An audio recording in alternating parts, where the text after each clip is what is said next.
Okay, getting everything set up and ready to go. Going to go into YouTube and check the stream, make sure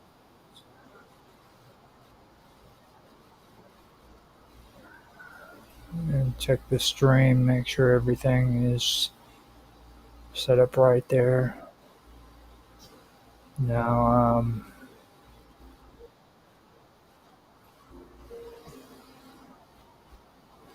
everything sounds good on D Live. Everything sounds good on YouTube. So, looks like we got that going. And today I'm going to be doing an episode of The Cut. I'm going to have to mute out because I'm going to have some noise coming in. So I am going to go ahead and put some music on until I get ready. It gets pretty annoying, but here you go.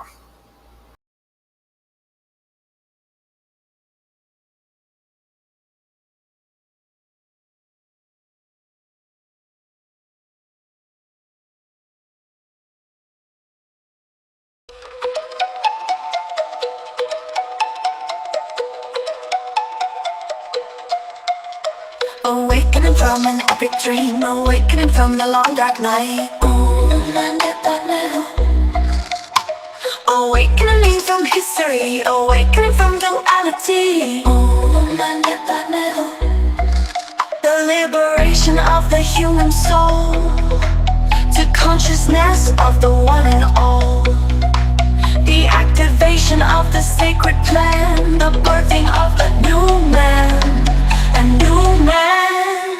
When the light within is revealed, all the pain and suffering shall be healed, and the truth of love is our destiny, living on the earth in peace and harmony.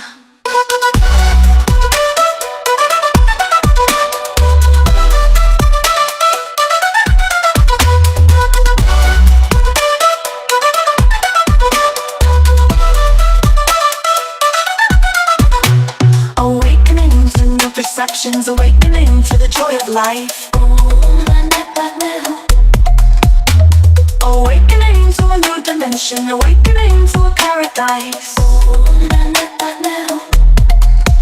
The illusion of separation disappearing to unity, into the source of a high vibration, into the wonder of the mystery. A mystery. When the light within is revealed, all the pain and suffering shall be healed, and the truth of love is our destiny, living on the earth in peace and harmony.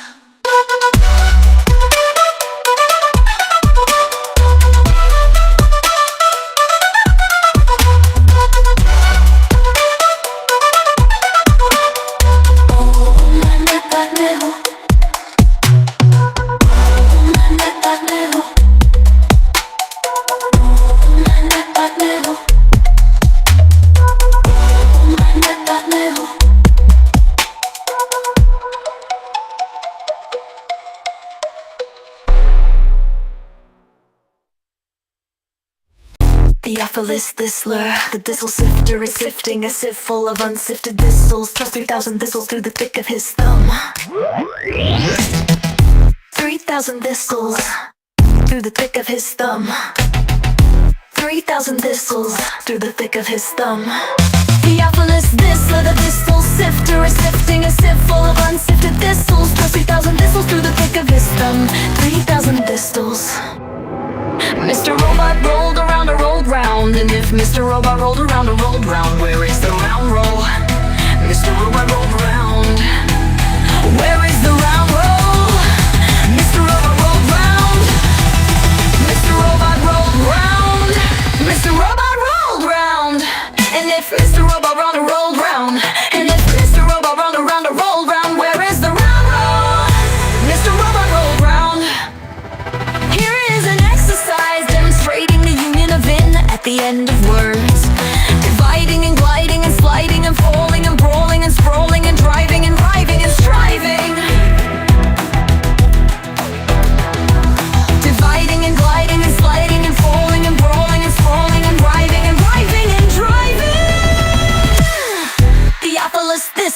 The thistle sifter is sifting a sieve full of unsifted thistles, plus 3,000 thistles through the thick of his thumb.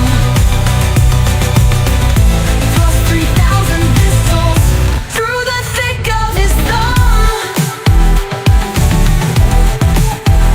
Plus 3,000 thistles through the thick of his thumb. Theophilus Thistler, the thistle sifter is sifting a sieve full of unsifted thistles, plus 3,000 thistles through the thick of his thumb. 3,000 thistles. Mr. Robot rolled around or rolled round, and if Mr. Robot rolled around or rolled round, where is the round roll? Mr. Robot rolled round. Where is the round roll? Mr. Robot rolled round. Mr. Robot Mr. Robot rolled around or rolled round, and if Mr. Robot rolled around or rolled round, where is the round roll? Mr. Robot rolled round. Where is the round roll? Mr. Robot rolled round. Where is the round roll? Mr. Robot rolled round. Where is the round roll? Mr. Robot rolled round. Where is the round roll? Mr. Robot rolled round. Where is the round roll? Mr. Robot rolled round. Where is the round roll? Mr. Robot rolled round. Hardly had his Hail Highness heard the easy hedgehog when he hit the humming bee by the hunter who had horrible beetles in the human hall. I love to hear the horse's hard iron hooves go hammer, hammer, hammer, hammer, hammer on the easy highway. I hit my horse hard. I'm hurrying out to hunt up hogs. Theophilus Thistler. Theophilus Thistler. Theophilus Thistler. Theophilus Thistler. Theophilus Thistler. Theophilus Thistler.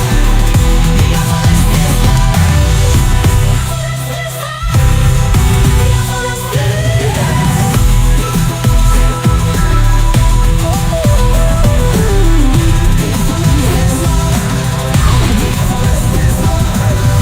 Theophilus Thistler, the thistle sifter, is sifting a sieve full of unsifted thistles, plus 3,000 thistles through the thick of his thumb. 3,000 thistles through the thick of his thumb. Theophilus Thistler, thistle sifter.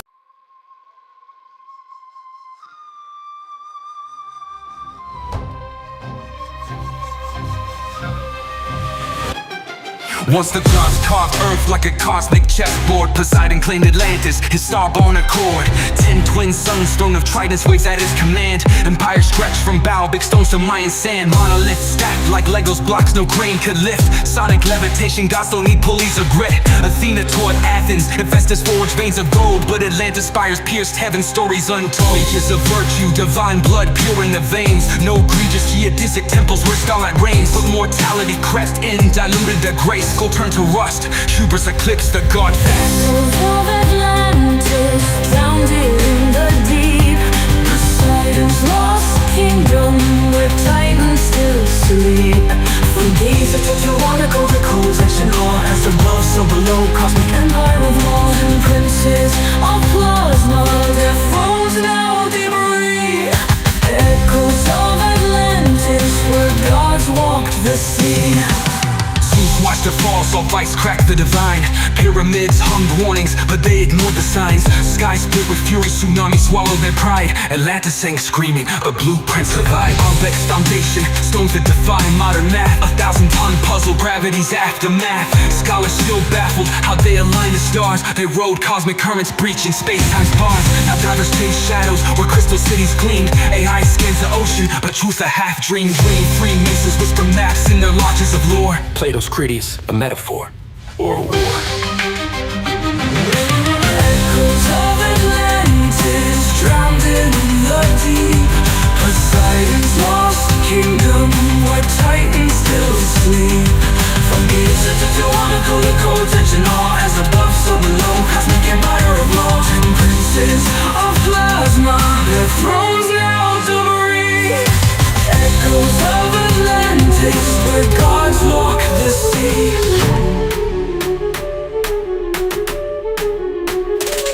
They say Poseidon's seed still flows in our veins. In every megalith, every grid that restrains. The Dogon chart Sirius, temples guard the flame. But Atlantis tech, it's encoded in our DNA's frame. Zeus's verdict was fire, a flood and ice. Yet the Sphinx still stares, whispering sacrifice. Mortal minds crave power, but miss the design. True kings rule through resonance, not bloodline. Now decode the ruins, their psalms etched in stone. A star-born king's empire, now dust and bone. The hall of records buried neath Giza's cold gaze holds anti-gravity schematics from pre-flood days. Crystal engines hummed, Orgon fueled their might, till pride turned their frequencies dissonant blight. The Anunnaki fled, Mars colonies crumbled. Leviathan's bones and the Mariana rumbled. But Poseidon's ghost rides the Bermuda's mist. Evolve past the greed or drown in the abyss. Tsunamis taller than gods crack continents like eggs. Jungles of Egypt drown, turn to sand in Poseidon's regret. Mammals shrunk to lapdogs, skies choked by volcanic breath. Waves circled the globe thrice, 3 funerals for death. Up Nepistim, rode the arc of frequencies, not wood. Up Tetrahedron ziggurat where anti-grav pulses stood. While Atlantis sank, he spliced DNA and quantum seeds. Stashed them in Göbekley's veins and Indus Valley reeds. Volcanic winter's curse, Zeus hit the reset. Scorched the grids, erased the moon-ringed internet. Noah's not a shepherd, he's a star-born archivist. Cracking hermetic scrolls in caves where mushrooms twist. The survivors crawl from mud with amnesiac eyes. Built new gods from scrap metal and fallen skies. Now desert bones whisper where cedars once soared. Man's just a ghost in Atlantis' holographic horde. The flood wasn't water, it was math. A codex purge, Enoch's nightmares digitized in the cosmic surge. As above, so below, the blueprint stays true. Rise from the ashes or drown in what's new. The flood wasn't water, it was math. A codex purge, Enoch's nightmares digitized in the cosmic surge. As above, so below, the blueprint stays true. Rise from the ashes or drown in what's you. Echoes of Atlantis drowned in the deep, the deep. Poseidon's lost kingdom where titans still sleep. From Giza to Tiahuanaco, their codes etched in awe. As above, so below, cosmic empire of lore. 10 princes of plasma, their thrones now debris.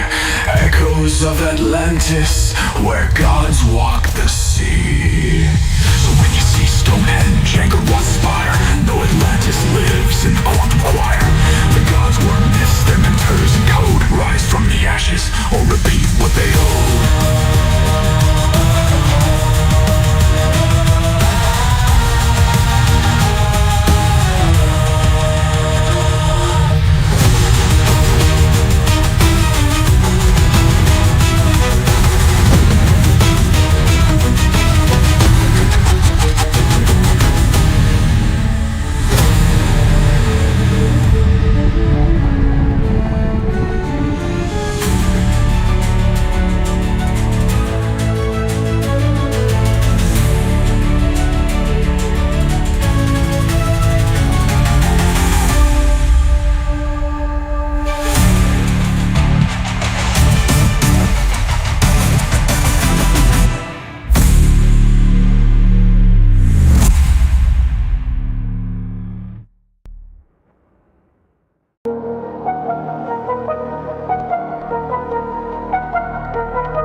In 20 years, a block every 2 minutes. Hieroglyphs scream their pride, but not a how and what's written. Modern science scratches heads, these structures can't be mimicked. Copper tools, now scholars tripping, logic thinly stretched and twisted. Ran an obelisk, 1,000 tons dragged across the sand. Today's cranes can't lift a fifth, what force moved them by hand? Call the ancients primitive, yo, that's pure delusion. Physicists today need miracles to crack their fusion. The high priest of Kemet mapped the stars with precision, while modern minds stay chained to 3D prison. Land of the lost, esoteric Egypt, hidden with an allegorical crypt. Written in the language of symbolism, advanced knowledge cloaked in simple living. Secrets that rewrite history's episode. As above, so below, the Hermetic code. Key of life unlocks the heavenly abode. Conscious matrix, alchemic pyramid ode. The Sphinx who has water scars, a flood from ancient skies. Explosives crack the pyramids, no tombs, just hollow lies. From each stone, nah, that's ego talk. A weak hypothesis, truths buried in the stars, encrypted in the myths. Sacred geometry, pagan songs, the roots of Christendom. Pythagoras knelt at their feet, Jesus learned the kingdom. Temples mirror Orion, Aztecs trace the same glow. Megalithic GPS, what's buried below. They split the lotus stem, hid wisdom at the core. Solomon's temple, just a copy of what came before. Land of the lost, esoteric Egypt, hidden wisdom, allegorical crypts. Written in the language of symbolism, advanced knowledge, cloaked in simple living. Secrets that rewrite history's episode. As above, so below, the Hermetic code. Key of life unlocks the heavenly abode. Conscious matrix, alchemy pyramid ode. Iron to gold, alchemy's flame, they mastered the unseen. Telekinetic levitation, Mars dust in their genes. Critics laugh, aliens, but the proof's in the plasma. Why is the Dogon tribe no serious? Was a binary drama. Myths of metaphors, the truth's too bright to hold. Scattered in ruins worldwide, a map etched in gold.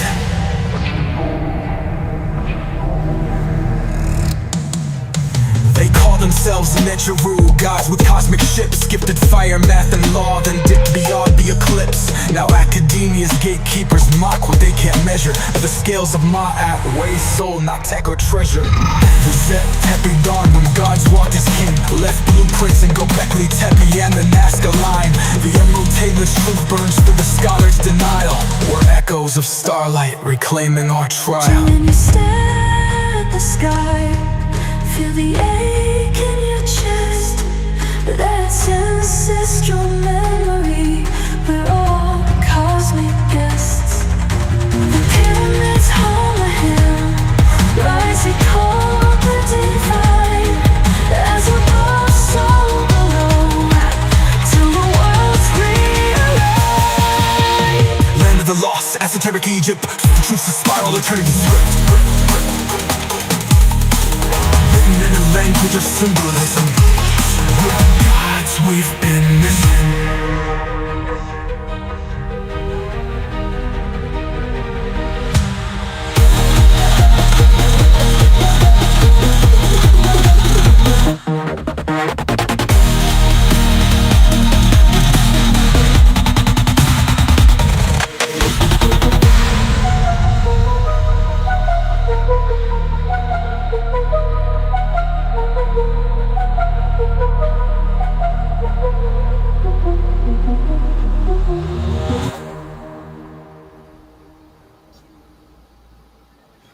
Okay, welcome back. I am ready to start the show.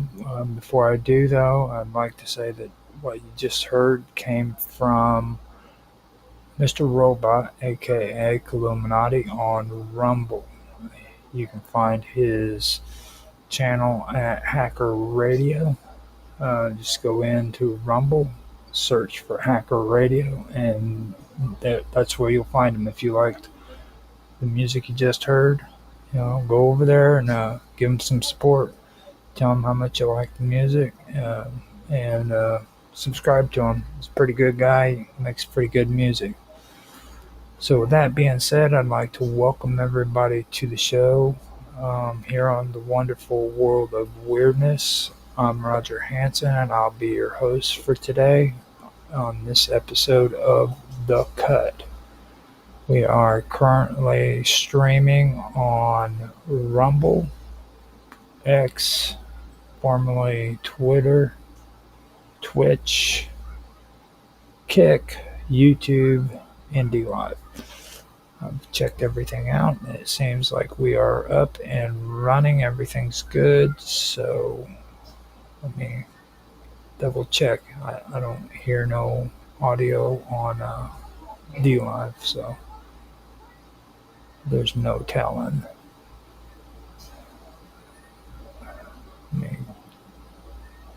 Yeah, DLive's always giving me issues. Gotta hit refresh, and hopefully it's going.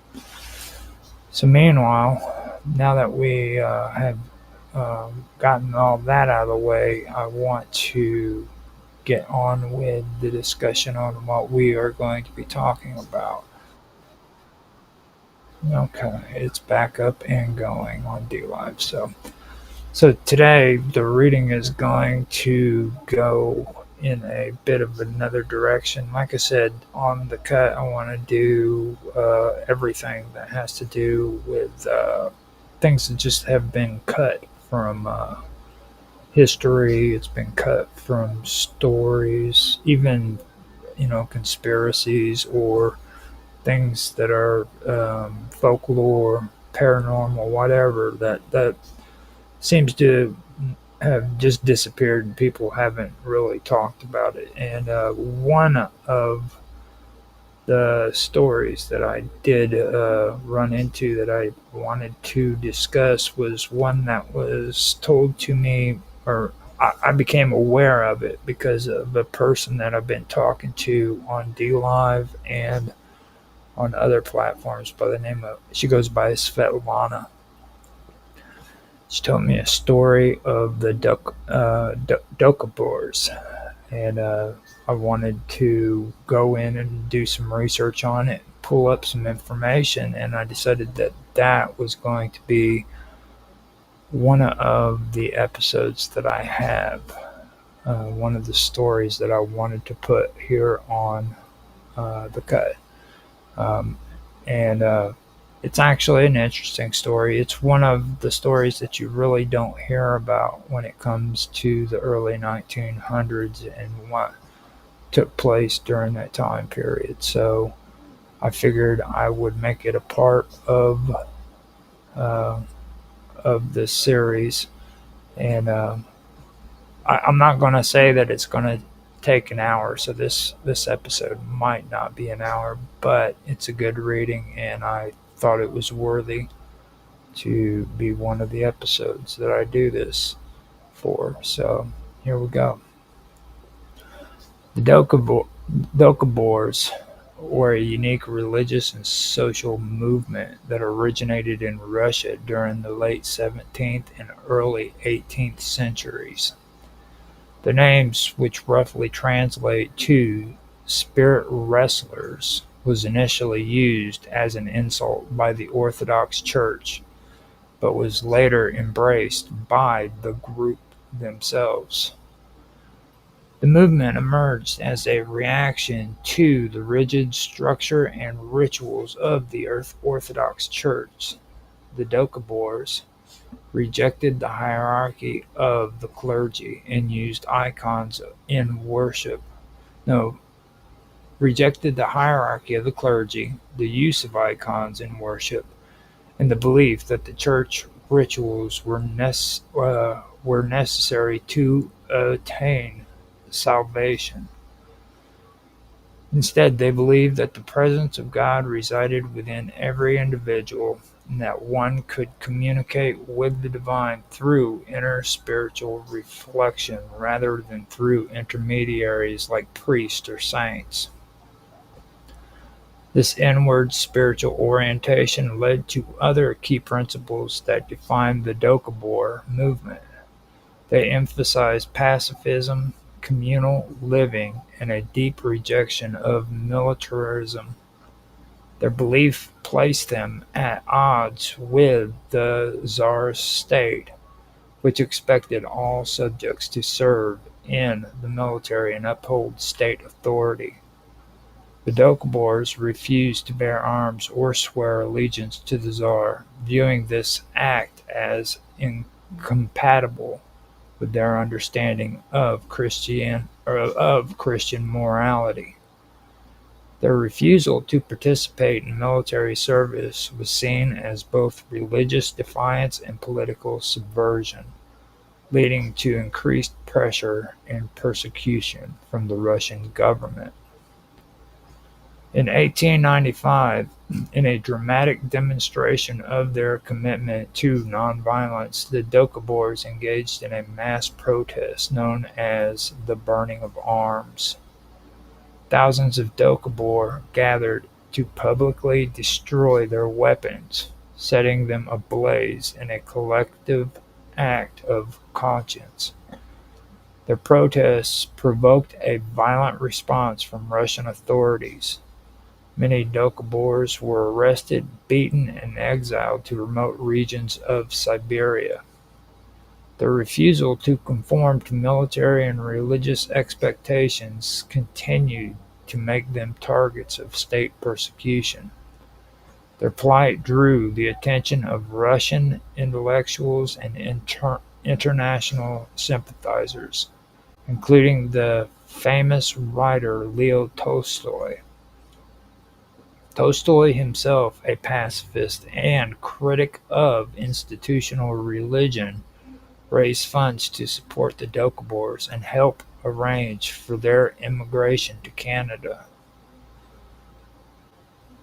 Between 1899 and 1905, thousands of Doukhobors resettled in the Canadian province of Saskatchewan and later British Columbia. The Canadian government, seeking to populate the Western Territories, initially welcomed the Doukhobors and granted them land. However, this new life came with its own set of challenges.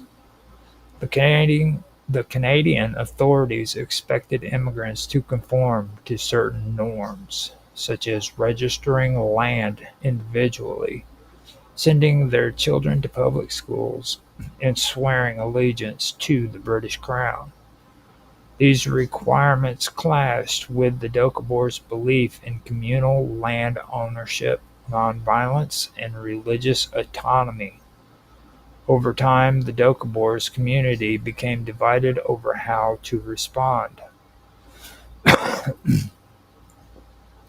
A radical faction emerged within the Doukhobor movement known as the Sons of Freedom. While the mainline Doukhobors continued to advocate for peaceful coexistence and gradual adaptation, the Sons of Freedom believed that any compromise with the state represented a betrayal of their spiritual values. The Sons of Freedom interpreted Doukhobor teachings in an extreme way, calling for absolute rejection of materialism, state authority, and modernity. Their protests were marked by acts of public nudity and, more controversial, by arson. The public nudity of the Sons of Freedom was not intended as indecent or provocative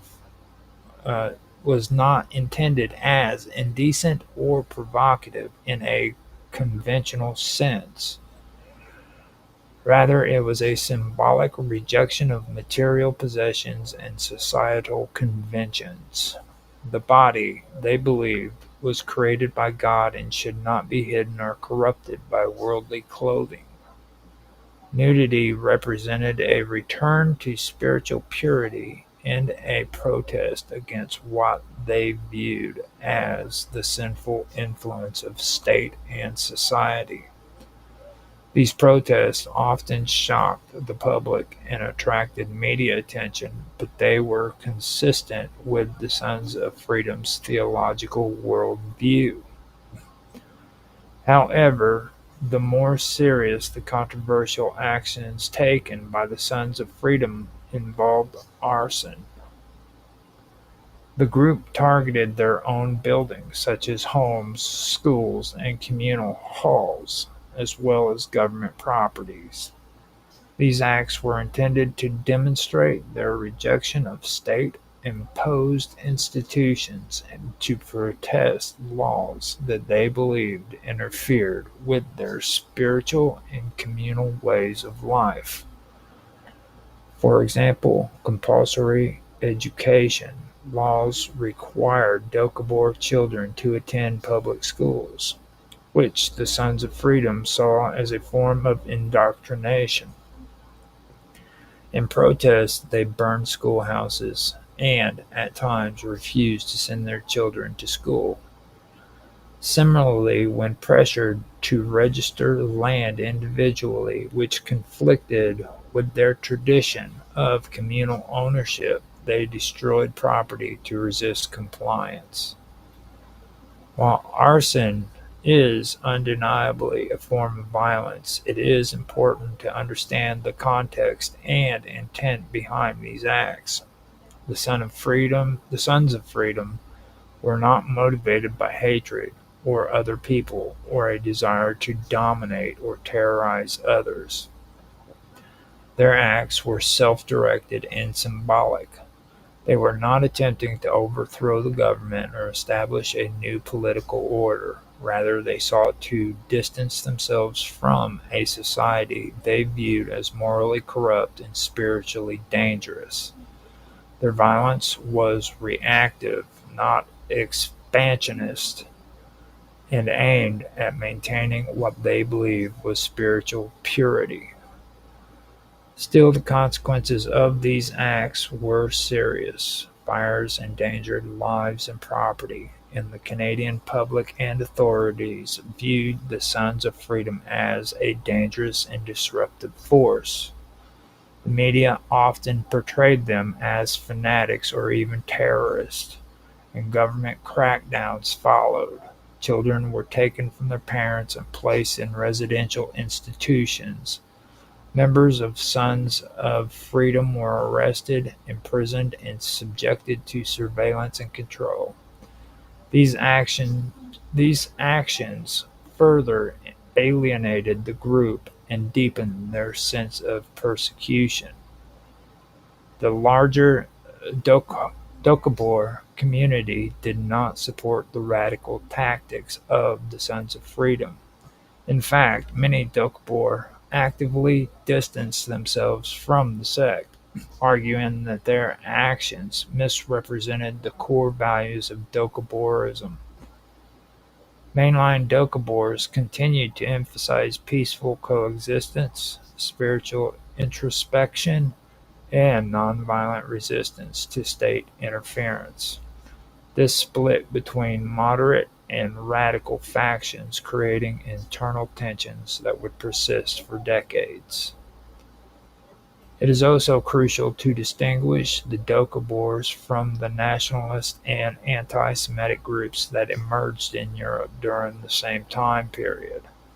While far-right movements such as Action Francoise in France and Iron Guard in Romania and the Arrow Cross in Hungary promoted racial hatred, authoritarianism, and violence against minorities, the Doukhobors stood for almost the exact opposite values. They were nonviolent, anti-authoritarian, and racially inclusive in their worldview. Their struggle was not against ethnic or religious groups, but against what they saw as the coercive power of the modern state. The Sons of Freedom, despite their use of arson, did not share the idealistic aims or organizational structure of fascist or nationalist groups. They did not seek political power, territorial control, or ethnic purity. Their actions, however extreme, were motivated by a desire to remain spiritually autonomous and free from state interference. They rejected the very idea of the nation-state. While nationalist movements in Europe were often defined by their desire to consolidate state power around ethnic or religious entities. Over time, the visibility and influence of the Sons of Freedom declined. Government crackdowns, aging leadership, and internal fragmentation weakened the movement. By the late 20th century, their actions had become less frequent and more isolated. The broader Doukhobor community continued to evolve, gradually integrating into Canadian society while preserving key aspects of their cultural and spiritual heritage. Today, the Doukhobor are a small but recognized cultural group in Canada known for their historical contributions to religious freedom, nonviolence, and communal living. In retrospect, the story of the Doukhobors and the Sons of Freedom serve as a complex and often misunderstood chapter in the history of religious dissent. It illustrates how deeply held spiritual beliefs can lead to acts of profound sacrifice and, in some cases, extreme protest. It also shows how state efforts to impose conformity can trigger resistance in communities that prioritize conscience over compliance. The legacy of the Doukhobors is a reminder that pacifism and protest can take many forms, and that understanding historical movements requires attention to the motivation, belief, and cultural context in which these arose. Although the acts of arson committed by the Sons of Freedom were destructive and dangerous, they must be understood within the broader narrative of a community trying to preserve its identity in the face of overwhelming pressure and assimilate. No, to assimilate. Their story stand no assimilate. Their struggle was not one of hatred, but of spiritual resistance. Their story stands in stark contrast to the ideologies of hate and domination that characterize so many other movements in the 20th century. Rather than seeking power or control, the Sons of Freedom sought detachment and purity, albeit through methods that were controversial and, at the time, harmful. The Doukhobors as a whole remain a testament to the power of nonviolence, communal living, and spiritual independence. They remind us that not all resistance is born of aggression, and that the lines between protest and violence can become blurred when communities are pushed to their limits. Their journey from persecution in Russia to cultural survival in Canada is one of the more unique and thought-provoking episodes in the global history of dissent and belief. So that was my first story. I have another one that I wanted to do. I have been talking about this one or trying to do this one for quite a while, and I always mess it up. But I figured this would be the best time to do it again. So after that story, I want to tell a story about the Count of Saint Germain. Now, the Count of Saint Germain is one of history's most enigmatic and legendary figures, a man who seemed to live outside the boundaries of time, tradition, and human limitations. Often described as an alchemist, polymath, musician, diplomat, and even a prophet, his life reads more like mythology than history. He is remembered not only for his mysterious origins and supposed immortality, but for his uncanny knowledge of science, language, and ancient lore. The story of Saint Germain sits at the intersection of real history, record, and esoteric legend, evolving over centuries into a figure both human and transcendent. The first widely accepted appearance of the Count of Saint Germain occurred in European high society during the early 18th century. He began circulating among the courts of France, England, and other European powers in the 1740s and 1750s. Descriptions of him from this period are consistent and compelling. He was always impeccably dressed, often in black or rich velvet clothes embroidered with jewels. Eyewitnesses claimed he looked about 40 to 50 years old, yet his appearance never seemed to change, even decades later. He was fluent in multiple languages, including French, German, Italian, Spanish, Portuguese, Arabic, Chinese, Sanskrit, and Greek, and often spoke them with native fluency. He was also a skilled violinist, painter, and chemist. Saint Germain quickly became known for his eccentric behaviors and bizarre talents.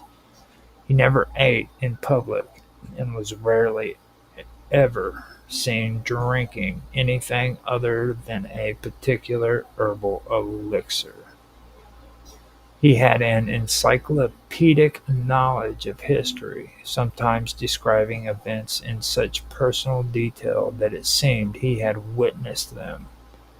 When questioned about this, he would coyly suggest he had lived for hundreds of years. In one case, Madame de Pompadour, mistress of Louis the XV, remarked how he seemed to know things no one else alive could remember. Others who met him over the decades remarked that he never aged. In 1760, he was appointed by King Louis the XV of France to various diplomatic missions. He was entrusted with sensitive negotiations and high-level information, and yet never held any official title or post.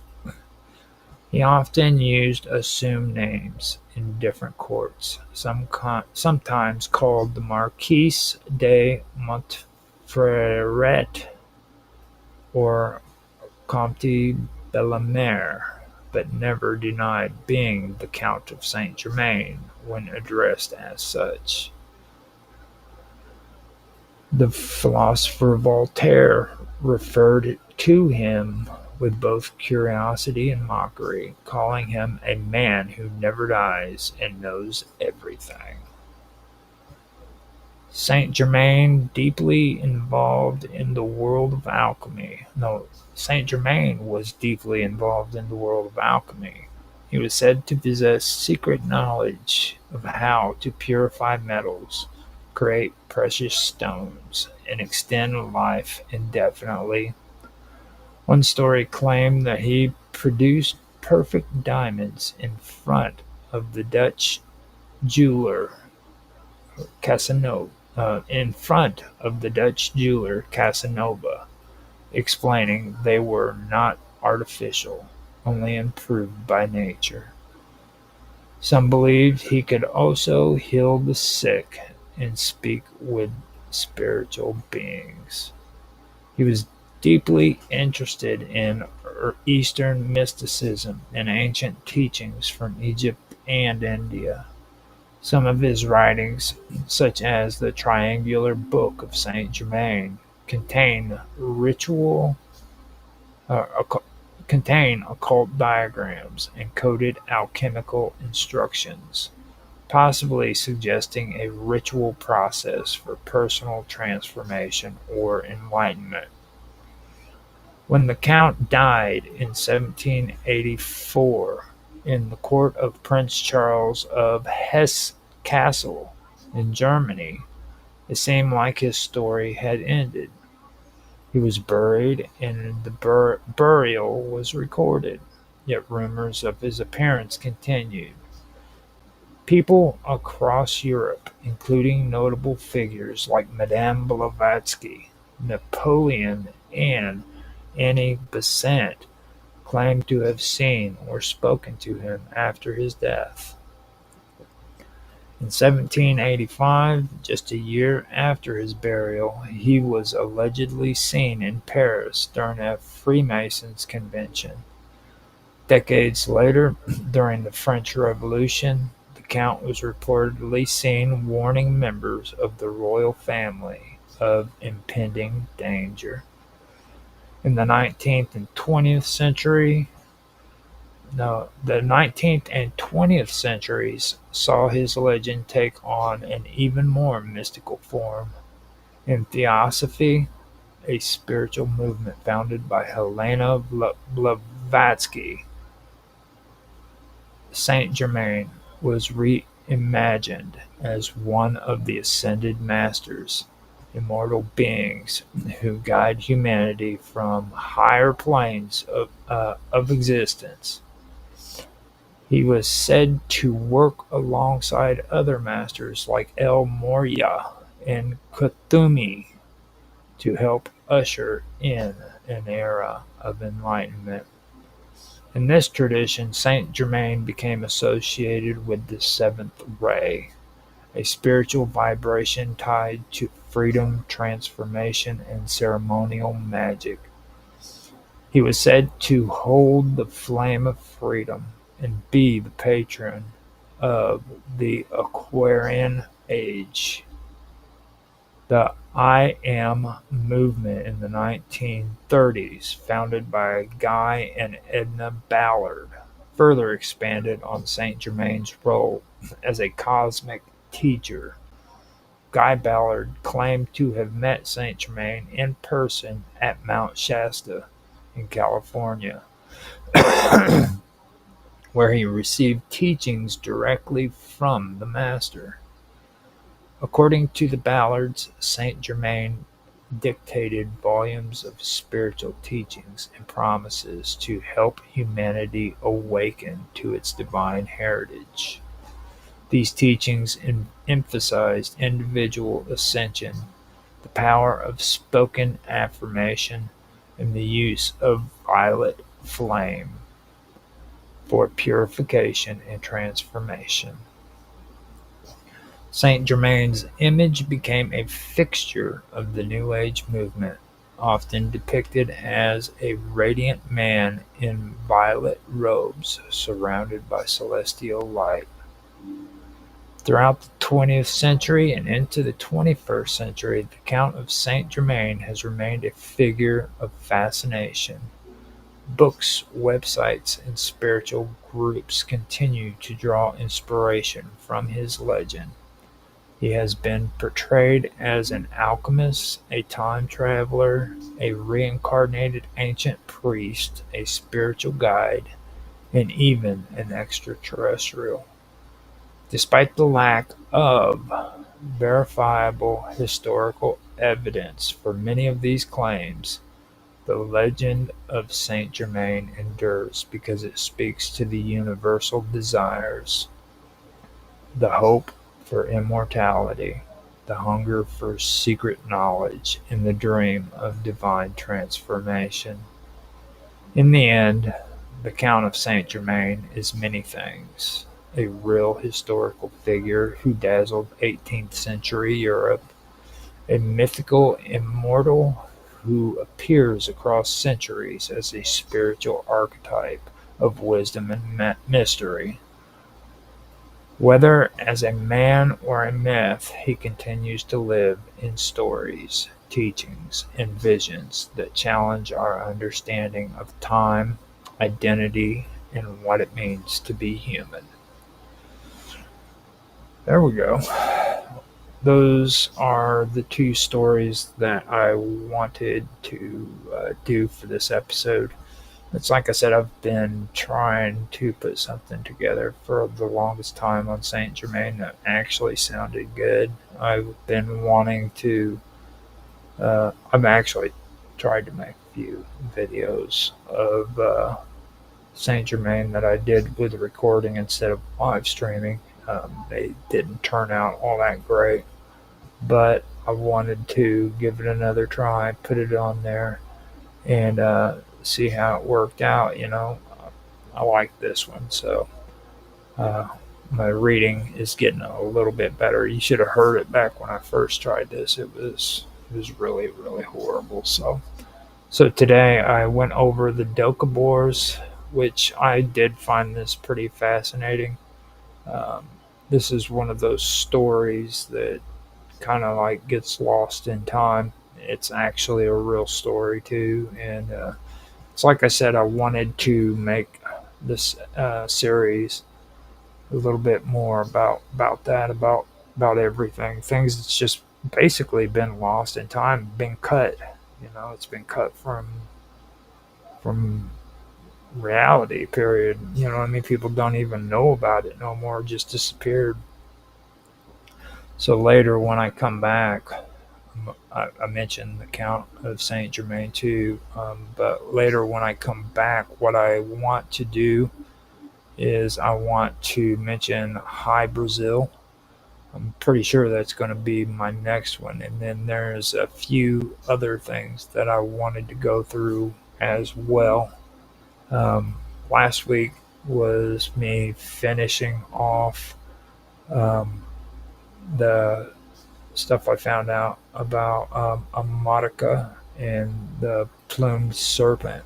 Now that was interesting because right after I did that stream, I did a live with Roger Hansen and Mr. Robot, who I mentioned that did the music at the beginning of this stream. He started talking to me about how he was going to come up, or he was going to do a video on the um, how the name America came about being, or you know what I mean, and the story behind it. And it was weird because, like, right when he said that, I was like, man, I swear I had just done a video about that, or a stream about that, and we had a pretty good conversation about it. So if you guys have a chance to go to my main channel and check that out, it's live with Roger Hansen. You'll see that on Rumble. It's on Rumble, Discord. No, it's on Rumble, Kick, and all the other ones that I'm doing, but it's not on YouTube. I didn't put it on YouTube, but if you're on those other channels like Rumble, X, not Twitch, because I don't keep recordings on there, but if you're on Kick and D Live, then you can see those. Check them out. Check that story out. It's actually pretty cool. So um, now on Rumble, it'll stay on there, but and on X, it should stay on there too. But on Kick and on D Line, they get deleted. So there's no guarantee that they'll be there for any significant amount of time. But you can check it out on Rumble and on X, and it it's an interesting conversation that we had. Is all I can say. So maybe later I can get him to come on and we can do an interview with him, have him talk about that, because I think it would be pretty good for the topic. You know what I mean? For have somebody come in and talk about it. So with that, I'm going to end it. It's like I said, this was not going to be an hour long. I knew that it wasn't, but I wanted to come in, do some stories, put it on there here. I actually even have a song on here too, I believe. So with that, I would like to thank everybody for watching. If you enjoyed the stories, please like, subscribe, share, make comments down in the comment section so that I can say hi to you and have a conversation. Um, like I said, we are streaming on Rumble, X, Twitch, Kick, YouTube, and D Live. So you can check us out on those platforms. If you guys want to, you can also check me out on Discord at the Wonderful World of Weirdness, as well as on Teams for, I believe it's the live with Roger Hansen is all that I've got on there now. I don't think I have anything from the Wonderful World of Weirdness on there anymore. But you can check me out there. I am also on Elements at Live with Roger Hanson. Just go in there and do a search if you're on Elements, and you will find me at Live with Roger Hanson. And I've got the Wonderful World of Weirdness in there too. So I do have that one, but it's called WW0 or OW.